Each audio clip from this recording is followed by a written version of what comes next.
In this crypt, I discovered ethereal gases rising from the moldering corpse within.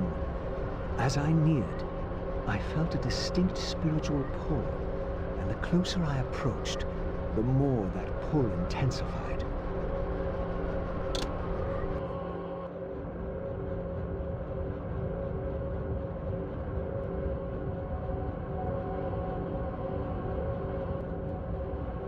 In the end, it was not difficult.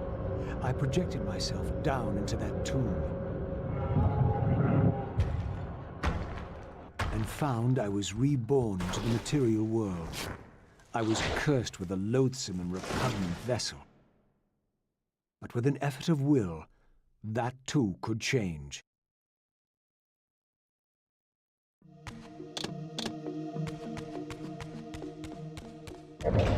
These gargoyles quickened as I drew near, triggering the door to close.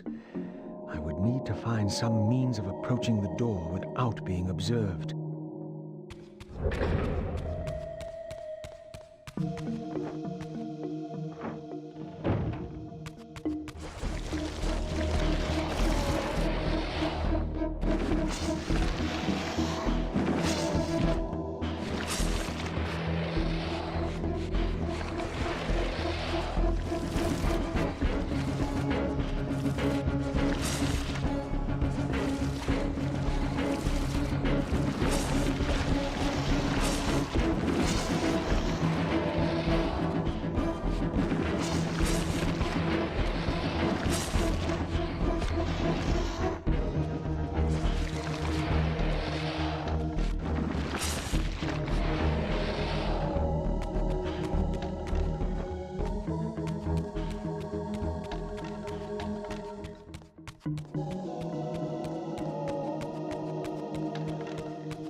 She says she won't go near the place.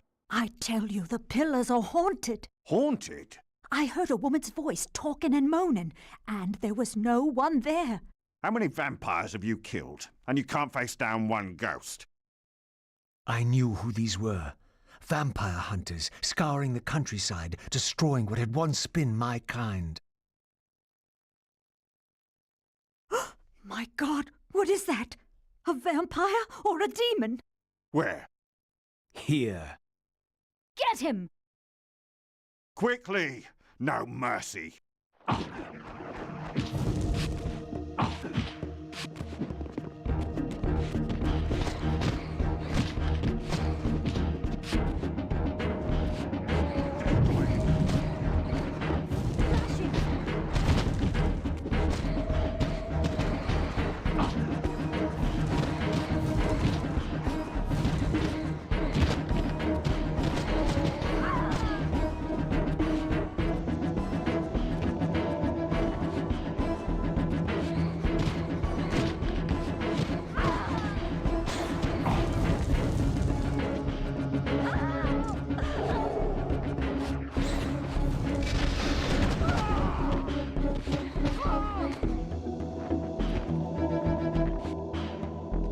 These were Mobius's hunters, mercenaries enlisted in his crusade to exterminate the vampires. His insignia was unmistakable. But this meant I'd been captive in the underworld for centuries. I had lost 500 years. Then I knew what ghost it was that haunted the pillars. Ariel, the specter of the murdered Balan's guardian. Perhaps she could provide the answers I sought. But first I would have to find a way out of this cemetery.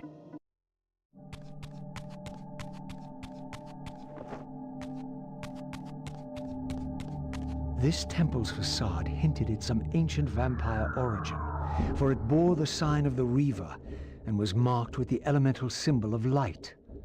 The mystery of the Reaver might be answered within, but this edifice was too high for me to reach.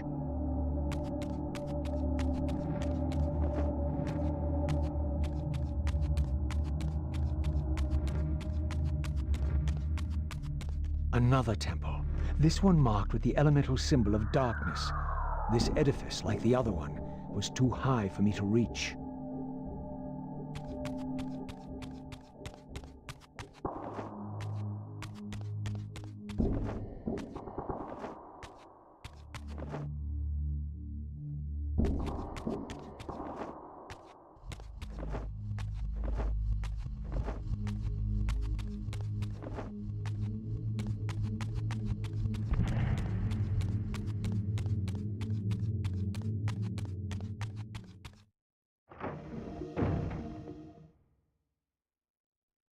Raziel, fallen hero, renegade and traitor. What is this?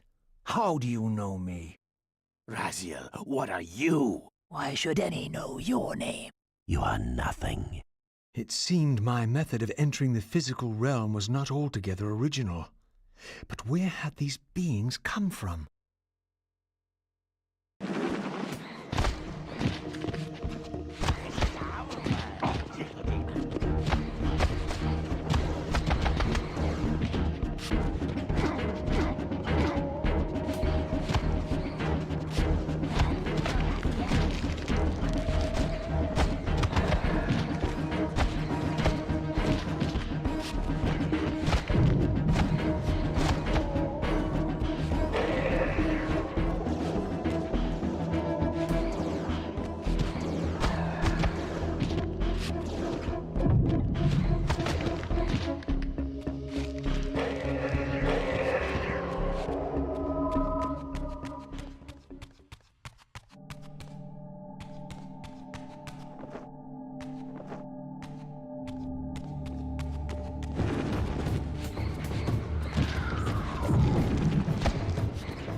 This edifice, marked with the elemental light symbol, was clearly much older than the ruins in the rest of the cemetery.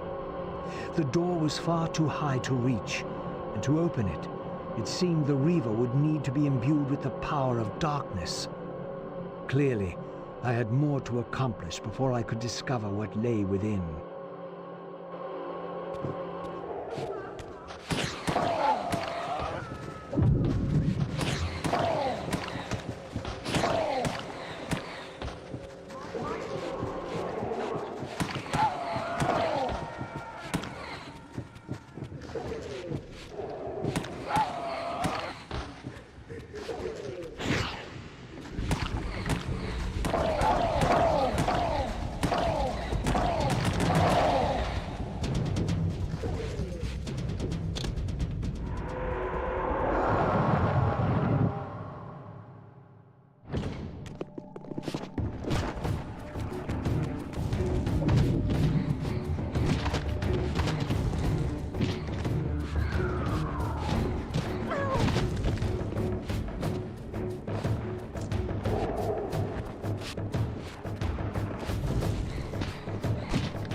As I stepped through, I felt a sense of displacement, as some arcane sorcery transported me away.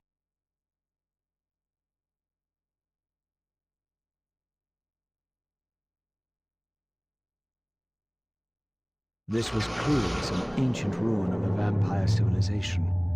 Perhaps here I would finally decipher the riddle of my destiny. Throughout these ruins, I found murals depicting the seminal events of vampire history. These scenes commemorated a great war between the ancient vampires and their rivals. In triumph, they banished their adversaries from the world and raised the pillars as the lock that binds them. The image of the Reaver was inscribed throughout this place, always depicted with reverence. The vampire's holy weapon was destined to be borne by their prophesied hero, for whom it was forged. But if this was my destiny, why had the Reaver tried to consume me?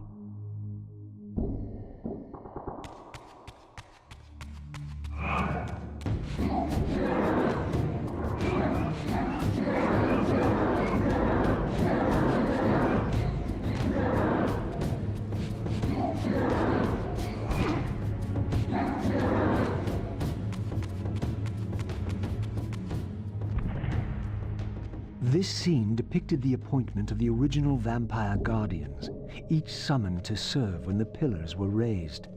Each guardian is aligned to the principle of the pillar he serves, and the balance guardian is the axis of them all.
At last it was done.